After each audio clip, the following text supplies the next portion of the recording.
আপনি হয়তো আজকের দিনে নীলের ব্রত রেখেছেন, উপবাস করছেন।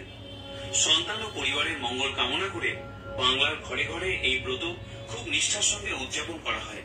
এখানে একটা কথা বলে রাখা দরকার যে চৈত্র সংক্রান্তির আগের দিন নীল ষষ্ঠীর ব্রত করা হলেও পঞ্জিকা অনুসারে আজ কিন্তু ষষ্ঠী তিথি নয়। আসলে আজকের দিনে ষষ্ঠী দেবী নন, মূলত ভগবান শিবের আরাধনা করা হয়। দেবী পার্বতীর আরেক নাম হলো নীলচণ্ডিকা বা নীলাবতী। আর পৌরাণিক তথ্য অনুযায়ী আজকের দিনে শিব পার্বতীর বিবাহ সম্পন্ন হয়েছিল। মহাদেব নিজে হলেন নীলকণ্ঠ এবং ষষ্ঠী দেবী হলেন দেবী দুর্গার আরেক রূপ। তাই এই দিনে শিব দুর্গার একত্রে পূজা করা হয়, আর সেই জন্যই আজকের দিনটি নীল ষষ্ঠী নামে পরিচিত।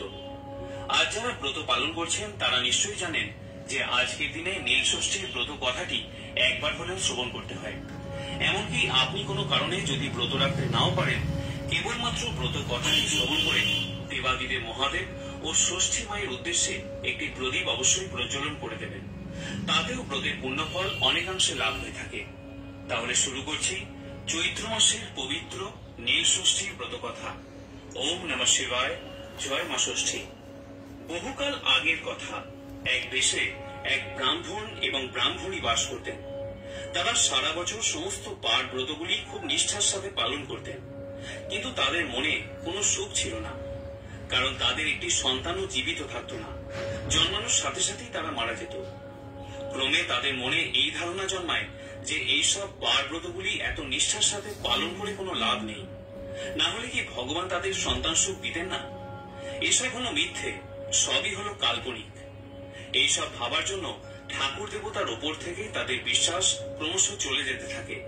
তারা বুঝে উঠতে পারছিল না যে তাদের সাথে কেন এমনটা হয়। আসলে তাদের সন্তান ভাগ্য খারাপ হওয়ার জন্যই তাদের সাথে এমন হচ্ছিল। বিষণ্ণ হয়ে তারা শেষে সিদ্ধান্ত নেয় যে এই স্থানে তারা আর থাকবে না, বরং তারা ঘুরে ঘুরে তীর্থ দর্শন করবে। এইভাবে তীর্থ দর্শন করতে করতে একদিন তারা এসে পৌঁছালেন কাশী ধামে। সেখানে দশাশ্বমেধ ঘাটে স্নান করে ব্রাহ্মণ ব্রাহ্মণীকে বললেন, চলো এই গঙ্গার ঘাটে ডুবে আমরা জীবন শেষ করে দিই।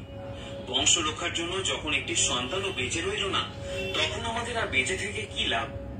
এইসব সাত পাঁচ ভেবে যখন ব্রাহ্মণ ব্রাহ্মণী গঙ্গার জলে নামতে শুরু করলো, তখন পিছন থেকে এক বৃদ্ধা এসে তাদের জিজ্ঞাসা করলেন, হ্যাঁ গা, তোমরা কারা?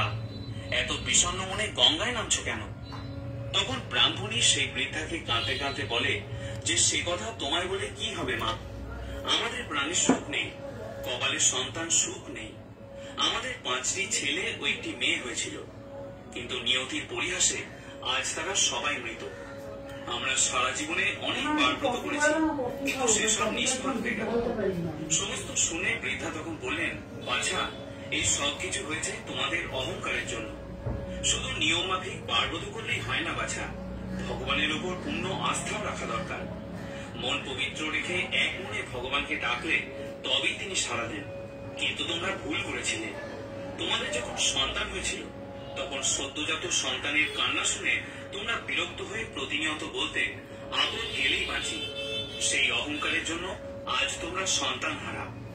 তোমাদের এই পরিণতির জন্য তোমরাই দায়ী বাছা। ব্রাহ্মণী তখন অতীতের সেই সব কথা মনে পড়ে গেল। আকুল হয়ে কেঁদে সে বৃদ্ধার পা জড়িয়ে ধরে জিজ্ঞাসা করলো, তুমি কে মা? বৃদ্ধা তখন স্মিত হেসে বললেন, আমি মা ষষ্ঠী। আমি সন্তান দাত্রী, সন্তান অধিষ্ঠাত্রী এবং সন্তানের প্রতিপালক। তখন ব্রাহ্মণী তার পাপ কার্যের জন্য মা ষষ্ঠীর কাছে ক্ষমা প্রার্থনা করল এবং এ থেকে মুক্তির উপায় জিজ্ঞাসা করল। মা ষষ্ঠী বললেন, শোনো, এই চৈত্র মাসের সংযম পালন করবে এবং তার সাথে ভক্তি করে শিবের আরাধনা করবে। সংক্রান্তির আগের দিন উপবাসী থেকে সন্ধ্যায় নীলাবতীর পুজো দেবে এবং নীলকণ্ঠ মহাদেবের কাছে প্রদীপ প্রজ্বলন করবে। তারপর মা ষষ্ঠীকে প্রণাম করে জল গ্রহণ করবে। এই তিথির নাম হলো নীল ষষ্ঠী। এই কথাগুলি বলে মা ষষ্ঠী সেখান থেকে অন্তর্হিত হলেন। এরপর ব্রাহ্মণ ও ব্রাহ্মণী কাশীগঞ্জ থেকে নিজেদের দেশে ফিরলেন এবং মা ষষ্ঠীর আদেশ মতো নীল ষষ্ঠীর ব্রত পালন করলেন। এর কিছুদিন পরেই মা ষষ্ঠীর কৃপায় ব্রাহ্মণী পুত্র সন্তানের মা হলেন। মা ষষ্ঠীর কথা মতো সেই সন্তানের আর কোনো অনিষ্ট হয়নি। এইভাবে নীল ষষ্ঠীর ব্রতের মাহাত্ম্য চারিদিকে প্রচার হয়ে গেল।